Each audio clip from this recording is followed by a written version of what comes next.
أعوذ بالله من الشيطان الرجيم بسم الله الرحمن الرحيم فمن بدله بعدما سمعه فإنما إثمه على الذين يبدلونه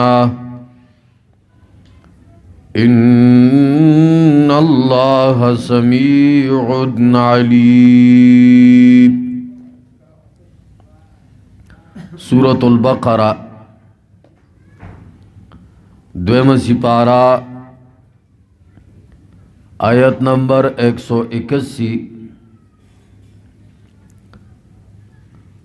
مخی رب العالمین و فرمائل چه اے خلقو کلچه مرگتا نزدې شي نو تاسو کې هر تن لپکار دی چې وصیتو کی وصیت بعضی فرض وصیت وی لکا زکات در باندې پاتې وی دام لازم دے چتے ادا کی دغرنگی امانت وی در سرا پکار دے چتے ادا کی وصیتو کی یا درمانی قرض و پتا لازم دی چھ وصیتو کی چھ دا قرض ادا کردلے شی دا فرض وصیت دے. یو وصیت مستحب دے. مستحب وصیت یعنی خیر کار پبارکی وصیت کول چی مسجد جوڑ کئی دغرنگی کوئے د خلقو د فائدے د پارا دا مستحب وصیت دے. بل وصیت مباح وصیت دے مطلب دا چی جائز دے بہتر نہ دے خو جائز پا درجہ کے دے. اغا دا چی مسلمانانو دا پارا دا سیر او دا تفرید دا پارا یوزے جوڑاول پیسے سڑی سڑی ریوی مساجدیم جوڑ کری وی دغرنگی نور خیر کارونم کری وی نو کاغا یو سیر و تفرید دا پارا یوزے جوڑ کی انشاءاللہ شریعت پی نرانی سی جائز دے. بل وصیت دے ممنوع چه من وصیت دے چه دا حرام لار ورتوخ ہے اغا عامی دی غلط کاروبار دغرنگی سنیما جوڑاول مثال کے طور پر یا نور دسے کفارو لپیسے ورکا ناروا وصیت دا ممنوع وصیت. او بل موقوف وصیت دے. موقوف وصیت دا دے چه سلوس نہ کم باقی پاتی شی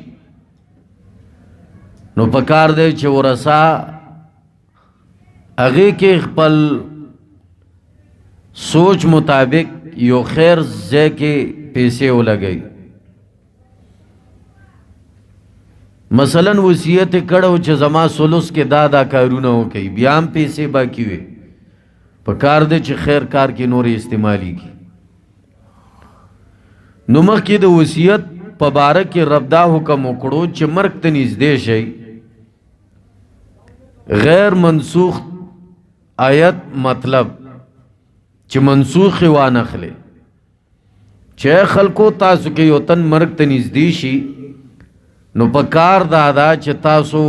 وصیتو کئی چه ہر چالا حق ور کئی پمام دا فلانی فلانی حق دے دا ادا کئی زکاة دے ادا کئی امانت دے ورے کئی قرض دے ادائے کئی دا دی طول خبر وصیت کول پکار دی. رسول اللہ صلی اللہ علیہ وسلم یو حدیث دے چوے فرمائل تاسو کې د هر تن چې پچا حق وي نو 3 ورځې دی نوی تیر چې هغه وصیت لیکلی وي. تقریبا عبدالله ابن عمر فرمای رضی الله عنه وی په ما شپه داسې نه ده تیره چې ما دا حدیث اورېدلی دی او ټول وصیتونه مې نوي لیکلي. هغوی به د رسول الله صلی الله علیه وسلم په خبرې عمل کولو، ځکه الله دا مقام او مرتبه ورکړې ده چې نن نوم ژوندی دی. او شپه نه ده تیر مګر ما هغه وصیت لیکلی دی. به هر صورت الله فرمایي وصیت وکړئ. اوس بله مسله بیانوي قرآن. که یو تن وصیت وکړو او زامنو هغه وصیت بدل کو، هغه وصیت وکړو زامنو یې وصیت بدل کو چې مړه پلار هم داسې لګیا دی جماعت کې پیسې ورکوي، مونږ به پې خیرات وکړو یا بل ناروا کار کې ورته استعمال کی، نو پدې کې ګناه ده او کنه ده. قرآن وایي که د اصلاح په تورې وصیت بدل کړی وي، پلار یې داسې وصیت کړی و چې خیرات وکړي، بچو ویلې چې خیرات نه بسي دوله ده خېټه کې څوک واچي بس لاړ شي خبره ختمه. داسې چل کوو چې جماعت کې پیسې ورکو، دا اوس وصیت بدل کو خو اصلاح یې وکړه، د خپل د پلار د مال اصلاح یې وکړه چې فایده خو ورورسي. دا وصیت بدلول جایز دي بلکې بهتر دي. او کنا وصیت گناہ طرف ته واړولو، ناروا کار په اعمالو کو. قرآن وی چا چې بدل کړی دی گناہ په هغې ده. نو رب العالمین فرمائی فمن بدله، نو چا چې بدل کو دا وصیت بعد ما سمعه، پس دا هغې نه چې واورېدلو او پوه شو په هغې باندې چې د پلار مراد مې دا دی، خو پوره پې ورسېدو خو څه کو قرآن وی بدل یې کو، ناروا کار یې پې وکړو. نو فإنما اسمه، الله فرمایي نو یقینا ګناه ده دی علی الذین په هغه کسانو ده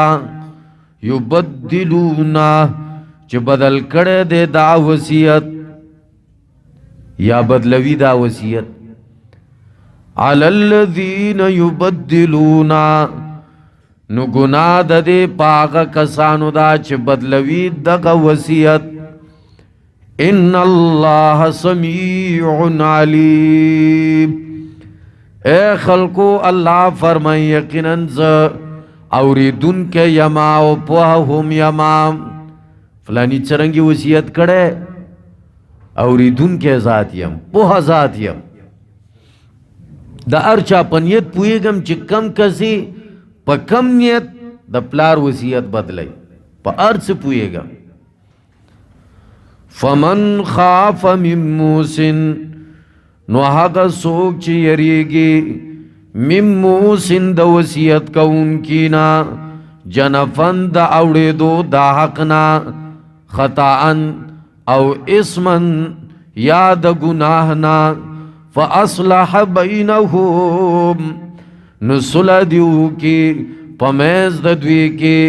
فلا اثم علیه نو بیا هیڅ ګناه نشته په دې باندې. که یو تن د پلار وصیت بدل کو خو په ښه نیت باندې، نو بس بیا ټیک ده. که پلار یې وصیت کړی د یو ګناه خو خطا سره وصیت کړی پوهېدو نه، دا چلو کوي پته ورته نه وه چې دې کې ثواب شته او که نشته. یا اثمن یا قصدن عمدن چې دا وابیانو د قسطا دا کارو کوي رسمو کوي بعضی قصدن داسې چل کوي بعضی غریب پویږي نه او هسې وایي چې لوګي را پسې خیرات میراتو کوي پویږي نه قرآن وی یو قصدن کړي دي یو خطاً داسې غلط وصیت کړي اوس وارثا بس کوي قرآن وی بدل دي کی دا وصیت بدلول ګناه نه ده خیر کار کې یو کس وصیت کړي او تا بدل کو هغه ګناه ده دا ګناه نه ده فاصلح بینهم نصل اکړی پمنس د دوی کې فلا اثم علیه نو نشته د هیڅ ګناه په دې باندې بیا ګناه نشته ان الله غفور رحیم یقینا رب العالمین بخون کې مهربان ده که غلط وصیت هغه کړی وي پنا پوهی سرا هم رب بخون کې ده او که تاسو یو قسم داغه وصیت په خنیت باندې بدل کړی وي هم رب بخون کې ده همت بنا بیلے نو امید کی گئی بنا غفور الرحیم بخون کے اور رحم کو ان کے خو په هغه خلکو باندې څوک مستحق وي هر چاته نه ځان به مستحق جوړه د رب د مغفرت بیا به در باندې رحم او مغفرت کیږي اوس بل قانون بیانوي چې ملک ته امن غواړي نو دغه رنګ د خلکو اصلاح او کچ تقوا ورکې راشي چا کې تقوا نه وی راغلی د ملک اصلاح نه کیږي ټیک شو قصاص به ورکې جاری شي خو امن به ال راځي چې داغه اوسیدونکي تقوادار وي ته په دبر نه ډېر زور کوا خو آلته چې هغه درم نه یریږي انفرادن په پټه باندې باغه خطایا نه کوي الله فرمای تاسو کومل خسته کول غواړئ نو تاسو دا بل قانون رایج کوي چې خلق روزدار شي روزه ورکه عاموي خلکو کې به تقوا راځي او قرآن اصل مقصود تقوا ده اللہ فرمائی یا ایوہ الذین آمنوا اے ایمان والو کتب علیکم الصیام فرض کړلی شوی دی پتا سو باندې الصیام روزنی ول سوم باندې دلو توای ځان به د خوراک سکاک دغه رنګي د بے حیاینا پروژه کې ځان سړ تکي بندې دل د ګناهونو نه علیکم الصیام اوس الله جل شانو تسلی ورکي دا سینه خلکو چې پتا سو ما روزه فرض کړی را چې تاسو به خوراک سکاک نه کوئ پتا سو سختی دا الله فرمای دا صرف پتا سو مانه دا فرض کړي بلکې مخکینو امتونو باندې ما فرض کړي دا تسلی په تور مونږ ته وای چې دا سینه چې تاسو وای چې دې کې با سر ازوی درب او دا ولی په مونږ دومره سخت بعضې په شکال کې روجي وي نو دا سختی دا الله فرمای دا صرف په تاسو نه مخکینو خلکو باندې دا فرض وي صرف په تاسو فرض نه دي الله فرمای په تاسو روجي والفرض دي کما کتب لک څرنګه چې فرض کړلی شوی دي علی الذین من قبلکم په هغه کسانو چې مخکې ستاسو نو پاغویم دا روجه فرض وي علماء فرمایي چې ابتدا د اسلام کې اول اختیارو چې روجي نیسی او کنه نیسی تا ته اختیار ده کننی سے فدیه به ورکې لکه مخکې آیت راځي اختیارو یو تن دی هغه وایي چې زه روژه نه نیسم دې په ځای به فدیه ورکم شریعت اجازت ورکړی ابتدا د اسلام هر حکم چې رب رایج کوي تدریجن ډایرک نه مونږ ته تربیت هم راکوي چې هر کار داسې طبقې مطابق کوه ډایرک پښتو خبره چې د یوې پوڼۍ نه آخر پوڼۍ تخپک دی نو خراب بشي تدریجن شریعت شراب هم حرام کړي داسې رفته رفته روجیم په مونږ تاسو لازم کړي اول دا حکم که څوک طاقت لري ودی نیسي څوک روجه نه نیسي سره د طاقت نه اجازت ده ماته دي کې صرف فدیه به ورکوي دویم بیا حکم داسې شو چې اختیار ختم روجی به نیسئ خو چې څوک اوده شو باز د هغې روجه سټارټ شوه هغه به بیا روزهدار وي به چې سترګې به دې پټې شوې ماښام به دې خوراک وکړو خو ماسخوتن دې سترګې پټې شوې بس روجه دې سټارټ بیا دریم حکم دا چې اختیار هم ختم او داسې نه چې په اوده کېدو سره ستا روجه سټارټ شي بلکې پېشمني ټیمه پورې تا ته اختیار دی چې څو پورې صبح صادق نه وي شوی خوراک څښاک کوه الله فرمایي دا روزې صرف ما په تاسو نه دي لازمي کړي دا مخکینو امتونو باندې هم ما لازمي کړي دي اوس دا تشبیه کما کتب علی الذین من قبلکم الله فرمایي څنګه چې مې پتا سو دي داسې مخکینو باندې علما وایي دا تشبیه په څه کې ده ډېرې خبرې دي بعضې وایي تشبیه په عادتو کې ده څرنګه چې په مونږ دیش دي داسې په هغوی هم دیش وې مختلف اقوالی صحیح قول دا دی چې دا تشبیه په فرضیت کې ده د هر امت بیل انداز سره روجې نیولو د هر امت خپل ترتیبو الله فرمایي څرنګه چې په تاسو دي داسې په هغوی مو نو دا تشبیه ورکړې ده په فرضیت کې چې څنګه په تاسو فرض دي داسې مخکینو باندې هم فرض وي تشبیه په فرضیت کې ورکړې چې په تاسو هم فرض دي په هغوی هم فرض وي په عادت کې نه ده چې څومره په تاسو دي دومره په هغوی دي په عادت کې تشبیه نه ده بلکې تشبیه په فرضیت کې ده چې څرنګه په هغوی فرض و په تاسو مونږ فرض کړو دا دې دپاره چې تسلی دپاره بیا په روژه نیولو کې ډېر حکمتونه دي غټ حکمت قرآن بیانوي لعلکم تتقون دې دپاره چې تاسو تقوا حاصله کوي اصطلاحي معنی د تقوا چې سړی د ګناهونو نه ځان بچ کړي نو یو فایده خدا ده چې انسان کې تقوا راولي او دا مشاهدتن مونږ تاسو روژه کې ګورو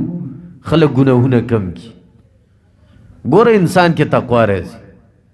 خبر هم څوک ګاډې واډې نشي کولی تقوا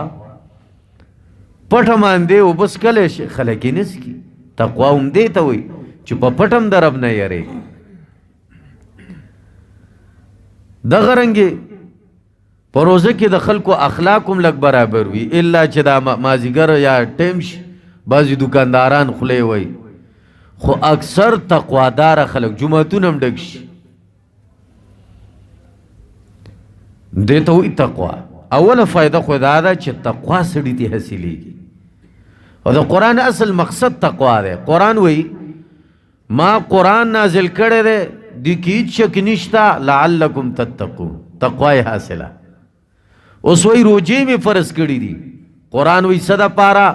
لعلکم تتقون دې دپاره چې تاسو کې تقوا راشي بل فائدہ دا دا چې ټریننګ حاصل شي مجاهد ټریننګ حاصلولو د پاره منډې تړلې وخی مصیبت برداشت کړي الله فرمای سخت برداشت کا چې یو قسم تا ته ټریننګ حاصل شي نو یو فائدہ ورکې دا ده چې سړی ته ټریننګ حاصل شي بل دا چې روزه کې فائدہ دا ده چې مسکینانو غم به درته پیدا شي چې په معاشره کې ډېر مسکینان د غرنګې لوږې تندې تېروي مونږ تاسو خو لوږې نه دي کتلي فقراو داسې فقرا شته چې هغوی لوږې تندې تېرې کړي دي نو سړی چې خپل لوږه تنده رایاد کي پته ورته ولګي چې دا لوږه څه ته وایي تنده څه ته وایي چې سړی موړي د دې خبرو پته ورته نه لګي وی افغانستان کې یو بادشاه و هغې ته چا شکایت وکړو چې غنم نه میلاویږي وی هغې ویلې خلک د بسکټو سره روټۍ خوري یا د تلکاري ورسه خوري نو بسکټ د څه نه جوړېږي د غنمو نه جوړېږي د اوړو نه جوړېږي هغې ته دومره پته نه وه زموږ یو لیډر دی هغې ویلي چې درجن ټماټر یاد کړي وو که څه یاد کړي وو دې کیسو نه دوی نه دي خبر لوږه څه ته وایي خرابه لاره څه ته وایي ټینشن څه ته وایي دا شیزونه هغوی نه پیژني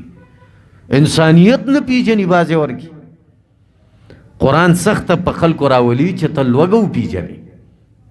لعلکم تتقون ټریننګ دی چې تا سره د مسکینانو غم پیدا شي بل دې کې حکمت دا دی چې مونږ ته د نیکیانو حصولو طریقه ښیي چې نیکۍ به داسې ګټې په مشقت په بړستن کې نیکۍ نشي ګټلی چې پروت او په تیاره دی دین کار کېږي دې دپاره به یخ بهر روزي نو دا مشکلات به برداشت کې کله به ګرمي وي ته به هېڅ ته ناستې دې نه به پاسې مشقت به برداشت کې روزه بله فایده مونږ ته دا راکوي چې خلکو نیکۍ څنګه به ګټې تکلیف به تېرې مونږه په دین څه تکلیف نه دی تېر کړی ځکه ماړه یو چې چا د جاهلیت سخوالی نه وي کتلی نو هغه د اسلام د خوږوالي نه خبرېږي دا توحید موحدین صحیح عقیده دا مونږ ته معلومه ده نو مونږ سره دومره قدر نشته کم خلک چې بوتانو ته سجدې کوي قبرونو ته سجدې کوي پیرانو نه مددونه غواړي ای چې بیا صحیح عقیدې له راشي هغوی ته ډېر مټاس معلومیږي ولې سختې پې برداشته کړي تبلیغیانو مشران وای هم نے کہا ڈنڈے اور تم نے کہا انڈے وای تاسو انډې وخوړې او موږ ډنډې وخوړې دا حقیقت دی مشرانو په دې ډېر دردونه برداشت کړي مخکې چا داسې نه شول کولی چې داسې په ډاګه لګیا دا د مشرانو قربانۍ وي ډنډې هغې وخوړې او په دین مزې مونږ وکړي زموږ په دین باندې سخته نشته سوا د لږ ډېر منډو تړلو نه الله دې راله هغه لږې ډېرې قبولې کړي خو هغه دردونه او هغه تکلیفونه مونږ لا نه دي برداشت کړي یو عالم ویل خپله واقعه بیانوي وایي چې یو ځای کې زه ګیر کم او صرف جانګې راته واچول او د پاسه را باندې ماسته واچول او سپو ته وایي راځئ دا سټئ وایي سپو سټله صفا وایي مشر سړی دی تقریبا اوس وفات شوی دی نو دا تکلیفونه هغوی برداشت کړي دي الله فرمایي چې خلکو رمضان د کې تاسو به د نیکو حاصلولو طریقې وپېژنئ بله فایده یې دا ده چې د انسان دا جسم دی دا چې همیشه خوراک ورچې خرابېږي دوی له څه د رب حکمتونه دي نه څه مدت پورې صبر ورکوي چې دا مشینري تر څه حده پورې لږ کنټرول شي به هر صورت غټه فایده د تقوا ده الله فرمایي اے مومنانو فرض کړي شوي دي په تاسو باندې روزې نیول لکه څرنګه چې فرض کړي شوي وو په هغه کسانو چې مخکې ستاسو نه وو دې دپاره چې تاسو تقواداره شئ یا تتقون لغوي تقوا مراد ده تاسو د جهنم نه بچئ. دا د جهنم ګرموالی ختمئ. روزه ډیر لوی فضیلت لري. حدیث کې راځي الصوم لی وانا اجزی به. الله فرمای چې روزه زما د پاره ده او زه به د دې بدله ورکوم. اوس الله فرمای اے خلکو داسې ونه وایئ چې دا روزې مړه ډېر وخت به وي او دا به کله تېرېږي. ایام معدودات، دا څو ورځې دې شمارلې شوي، یو څو ورځې دې درنه تېرېږي. تسلي ورکوي، مه خفه کېږه. خو یو میاشت دي که نه، ټول عمر خو نه دي. ګوره مونږ څومره عمر ویو روژې رالی، هغه د یو میاشت پاتې شوه، تېرې شي بیا راشي، بیا ویو دا دې را روانې دي، راوشي دا به هم تېرې شي. الله فرمایي دا خو یو څو ورځې دي، هیبت کې مه ګزارېږه، د الله بندگی ده. بل ایام معدودات څو ورځې شمارلې شوي، مطلب دا دی چې ای تنا دا رمضان د نه تېرېږي، ګوره کابویي که.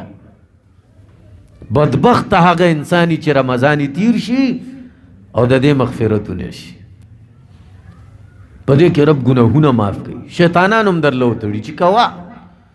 سنې کوي، څوک کوي قرآن تلاوت خلک کوي، شیطان ورته نه وایي چې ما کوه، شیطان نه وي. دا لږ ډېر چې سس پس کېږو، علما وایي دا زموږ نفس داسې دی، شیطان صادق وي نو بیا شیطان خو را باندې پوره کال محنت کړی وي، نو دا یو میاشت په موږ اثر وي، غلامان یې جوړ کړي،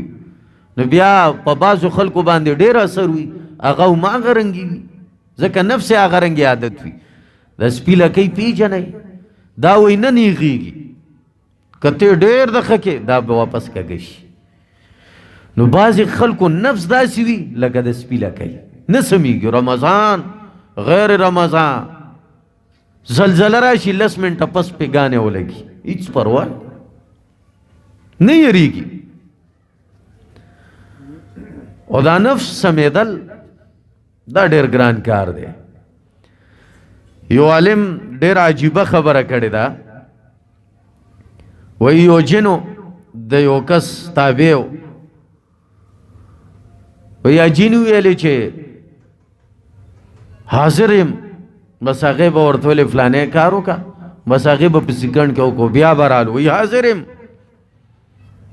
دی به ورته ویلې خال ته لاړ شه، لا به تللی نه و، بیا به رالو، وایي حاضر یم. سم تنګ شوی وتی، چېرته خلکو ته یې ویلې چې څه طریقه وښیه چې ته خلاص شم. بس چا ورته ویلې داسې چل وکړه چې راشي ورته د سپي لکۍ دا سمه کړه. بس چې جن رالو ورته وایي چې د سپي لکۍ سمه کړه، بس هغه لګیا و چې داسې به یې نیولې وه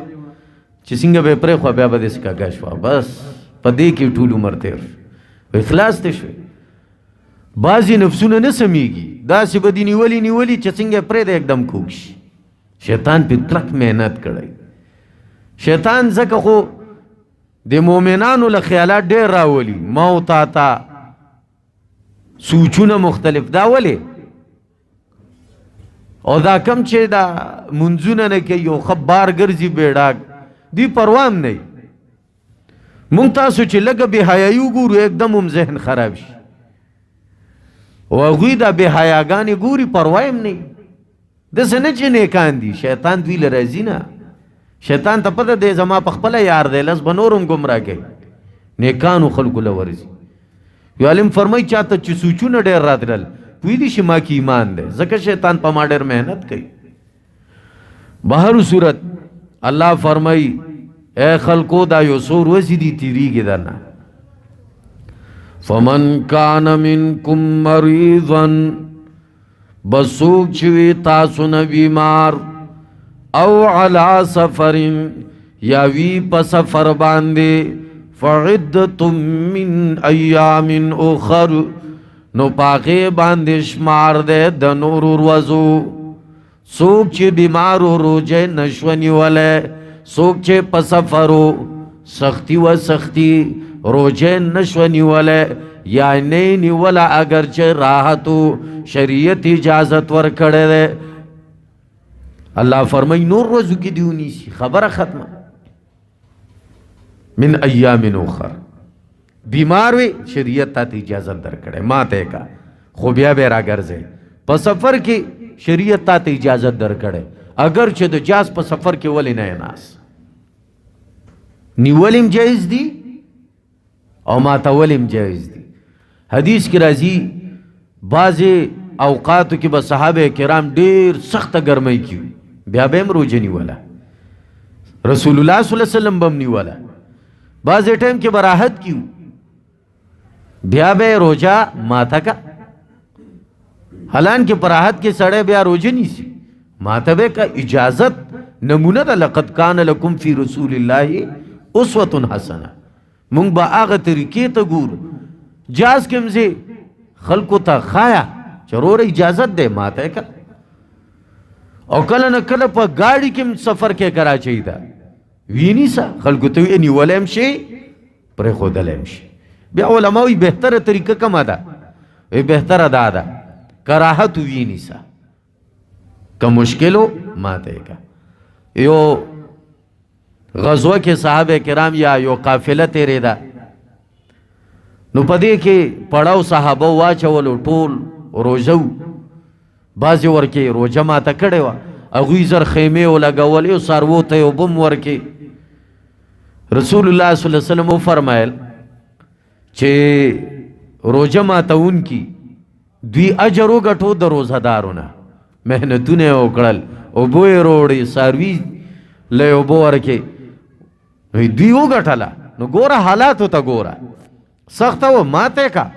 نور کارونه دنه پاتې کیږي بهر صورت الله جل شانو فرمای نور ورځو کې ونیسه اوس ابتدا د اسلام کې دا حکم و مخکې مونږ دا خبره وکړه چې که روژه نیسي او که ماته تا ته اختیار دی اوس قرآن وایي وعلى الذین او پاغه کسانو باندې یطیقونه چې طاقت د روژې لري خو بیا یې ماتی نو فدیتن طعام مسکین طعام د مسکین دی یعنی فدیه ده دی طعام د مسکین دی د یو ورځې خوراک به ورکوي مسکین ته روژه ماته کا شریعت اوس دلته اجازت ورکړی روژه څه کا ماته کا ابتدا د اسلام کې اوس مونږ ته شریعت دا حکم دی یطیقونه بعضې علما د آیت د منسوخوالي نه اخوا کوي دا حصه د منسوخوالي نه اخوا کوي نو معنا داسې ورکوي چې یطیقونه طاقت لري خو په مشقت باندې مشقت سره لکه بوډا او بوډۍ روژه نیولی شي بعضې ټایم خو ډېره سخته یې پې حامله ښځه وي سخته یې پې بچي له پی ورکوي ډېره سخته پې قرآن وی فدیتن طعام مسکین فدیتن طعام مسکین بیا د یو خوراک مسکین لورکی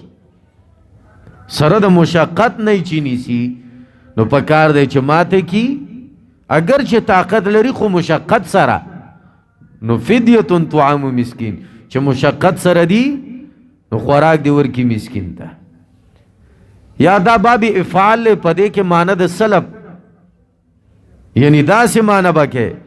وعلى الذین او پاک کسانو باندې لا یطیقونه چې طاقت نه لري فدیتن طعام مسکین فدیه دا د طعام د مسکین فمن تطوع خیرا فهو خیر الله بچا چې په خوښې سره وکړه یو نیک کار فهو خیر له نو دا به غوره دی د پاره